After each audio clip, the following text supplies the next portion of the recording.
এক ছিল বিশাল রাজ্য। সেখানে এক কৃপণ রাজা বাস করত। তার পাশে একটি গাছে বাস করত একটি টুনি পাখি।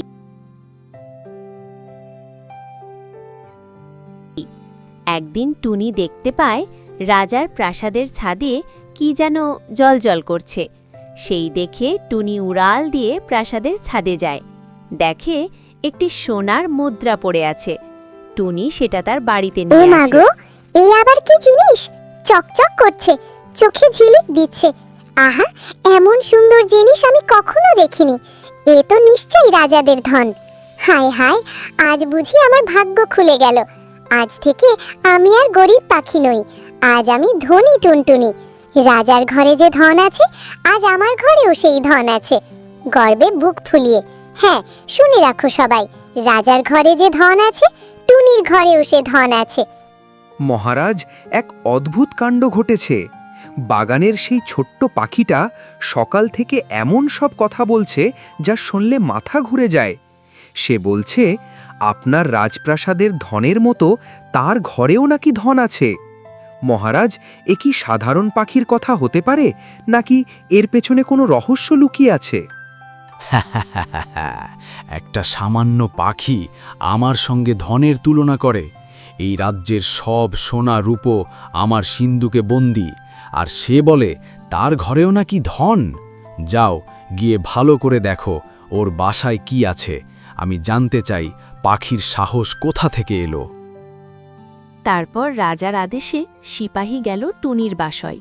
সেখানে কি আছে তা দেখার জন্য।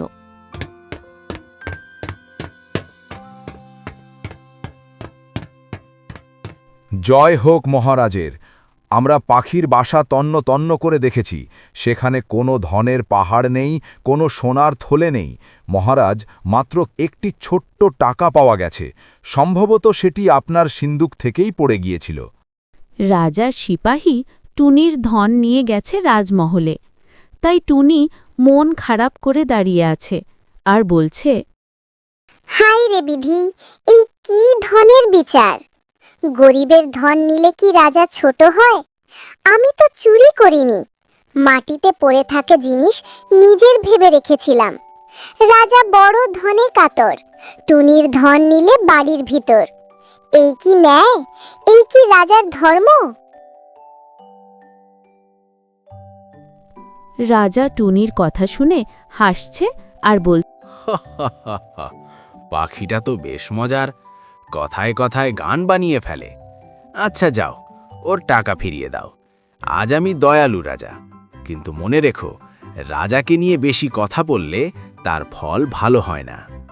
দেখলে সবাই, শেষে রাজাকেই ভয় পেতে হলো। রাজা ভারী ভয় পেল, টুনির টাকা ফিরিয়ে দিল। টুনটুনি ছোট হলো, কথায় সে বড় রাজা। আছে। এভাবে টুনি নাচতে থাকে আর সবাইকে মলতে থাকে। সেনাপতি রাজাকেই খবর দেয়। রাজামশাই, টুনি বলছে আপনি নাকি ভয় পেয়ে ওর ধন ফিরিয়ে দিচ্ছেন। ও সারা রাজ্য বলে বেড়াচ্ছে রাজা টুনিকে ভয় পেয়েছে। কি বললি? সে নাকি বলছে আমি ভয় পেয়েছি?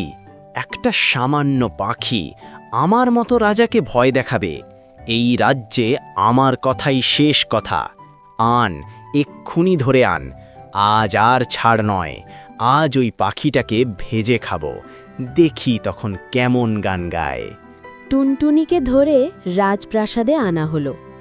আরে আরে, কি করছো? আমি তো শুধু সত্য কথা বলেছি। রাজা যদি দয়া করে, তাতে ভয় পাওয়ার কি আছে? বড় মানুষ হলে মনেরও বড় হতে হয়। আমাকে মারলে লোকে বলবে রাজা পাখিকে ভয় পেয়েছিল। যাও, এই পাখিটাকে রানীর কাছে দিয়ে আসো। এই বজ্জাত পাখিটাকে রান্না করে খাবো। আহা, কি সুন্দর পাখি! এমন নরম, এমন ছোট, একে ভাজা হবে ভাবতেই বুক কাঁপে। একটু হাতে নিয়ে দেখি, পাখির চোখে কত বুদ্ধি! এটা কি সত্যিই দুষ্টু, নাকি শুধু বেশি কথা বলে? হায় হায়, এ যদি উড়ে যায়, রাজা জানতে পারলে আমাদের সর্বনাশ হবে। কিন্তু একে ধরে রাখাও কঠিন, এ যেন বাতাসের মতো ফসকে যায়। কি যে করি এখন!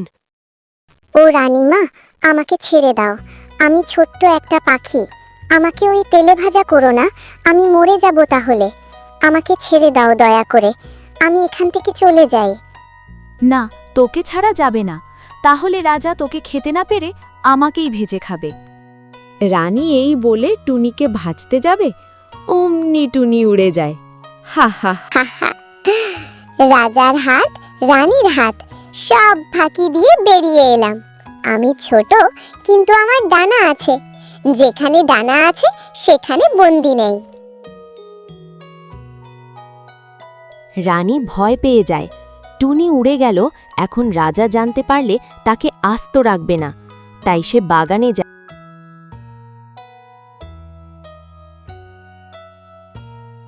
এবং একটা ব্যাঙ দেখতে পায়, আর রানীর মাথায় চট করে একটা বুদ্ধি চলে আসে। ওই দেখো ব্যাঙ, এইটাই বাঁচার উপায়। চুপ চুপ, কেউ যেন জানতে না পারে। এই ব্যাঙটাই ভাজি, রাজা ভাববেন টুনটুনিই খেয়েছেন। আজ প্রাণ বাঁচাতে চালাকি করতেই হবে। যেই ভাবা সেই কাজ। ব্যাঙ ভাজা খেয়ে তৃপ্তি পেয়েছে এবং বলছে, বাহ, আজ তো বেশ সুস্বাদু। পাখিটাকে শেষ করেছি ভেবেই মনের শান্তি ফিরে এসেছে। এবার দেখব আর কেউ আমার বিরুদ্ধে মুখ খুলতে সাহস পায় কিনা। দূর থেকে ডালে বসে টুনটুনি গান গাইছে। বড় মজা, বড় মজা, রাজা খেলেন ব্যাঙ ভাজা। পাখি উড়ে আকাশে, ব্যাঙ গেল রাজার পেটে। হা হা হা, এই হলো বুদ্ধির জোর। বড় মজা, বড় মজা, রাজা খেলেন ব্যাঙ ভাজা। টুনটুনির গান শুনে রাজা লাফিয়ে ওঠেন। এই কি, এই আওয়াজ আবার কোথা থেকে এলো? আমি তো পাখিটাকে খেয়ে ফেলেছি। অসম্ভব, মিথ্যে কথা, আমাকে কেউ ঠকিয়েছে। থুতু ফেলো, জল আনো, আমি ঠকিনি, আমি রাজা। ডালে বসে নির্ভীক টুনটুনি বলছে, রাজা হলেও ভুল করলে ধরা পড়ে। পাখি খাওনি, খেয়েছো ব্যাঙ ভাজা। বড় শক্তি নয়, বুদ্ধি আসল রাজা। দেখো আমি এখানেই, বেঁচে হেসে উড়ে। আর না, আর সহ্য হচ্ছে না। এই পাখি আমাকে নিয়ে হাসাহাসি করে। এবার ওকে ধরে আনো, আমি নিজেই গিলে খাবো। দেখি তখন কিভাবে উড়ে পালায়। মহারাজ, পাখিটা বড় চালাক, বারবার ফসকে যায়। আমরা শত চেষ্টা করেও একটি বার ঠিকমতো ধরতে পারিনি। তবু আদেশ দিলে আমরা চেষ্টা করব। ধরো ধরো, ওই যে উঠছে। ডানে গেছে, না বাঁয়ে। আহা, কি চঞ্চল পাখিলে বাবা।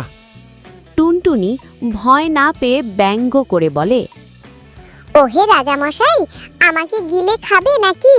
পেটটা কিন্তু ছোট না তো, হজম হবে তো? রাজাদের রাগ বড় মজার। চুপ, একদম চুপ। আন জল, অনেক জল আন। আজ এই পাখির শেষ দিন। আমার রাজসভায় আর উড়বে না কেউ। এই নে ঢক। এইবার গেল, চোখ বুজে রাখি। ঢক করে গিলে ফেললাম। আর জ্বালাবে না। এই পাখিটা খেয়ে ফেললাম আস্ত গিলে। এবারে পাখি জব্দ। উফ, এ কি হলো? পেটের ভেতরটা কেমন উলট পালট করছে। ভক, কি হলো? কেমন জানি মনে হচ্ছে পাখিটা খোঁচা মারছে। কি করি এখন? গিলে তো খেয়ে ফেললাম। রাজা মস্ত একটা ঢেকুর তোলেন। অলৌকিকভাবে টুনটুনি বেরিয়ে আসে।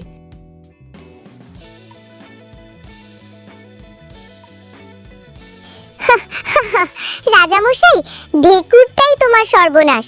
তোমার পেটের ভিতর গরম, তাই আর থাকা গেল না, বেরিয়ে এলাম। ডানা ঝাপটিয়ে উড়তে চায়। সবাই বললে, সিপাই সিপাই, মারো মারো, পালালে। সিপাই তাতে থতমত খেয়ে তলোয়ার দিয়ে যেই টুনটুনিকে মারতে যাবে, অমনি সেই তলোয়ার টুনটুনির গায়ে না পড়ে রাজামশাইয়ের নাকে পড়ল। রাজামশাই তো ভয়ানক চেঁচালেন। সঙ্গে সঙ্গে সভার সকল লোক চেঁচাতে লাগলো। আহা, আমি তো পাখিটাকে মারতে গিয়েছিলাম। কি যে হলো! ভিড়, ভয় আর তাড়াহুড়োতে হাত ফসকে গেল। হায় হায়, কি সর্বনাশ! রাজার নাক কেটে ফেললাম। আমায় ক্ষমা করুন মহারাজা, আমার ভুল হয়ে গেছে। নাক কাটা রাজারে, দেখ তো কেমন সাজারে। একটি টুনিতে টুনটুনাল রাজসভা কাঁপিয়ে দিল। বুদ্ধি থাকলে ছোট বড় হয়। এই বলে টুনটুনি সে দেশ ছেড়ে উড়ে গেল। রাজার লোক এসে দেখে টুনটুনির বাসা খালি, রয়ে গেল শুধু গল্প। শক্তির চেয়ে বুদ্ধি বড়, আর অহংকারের শেষ ভালো হয় না।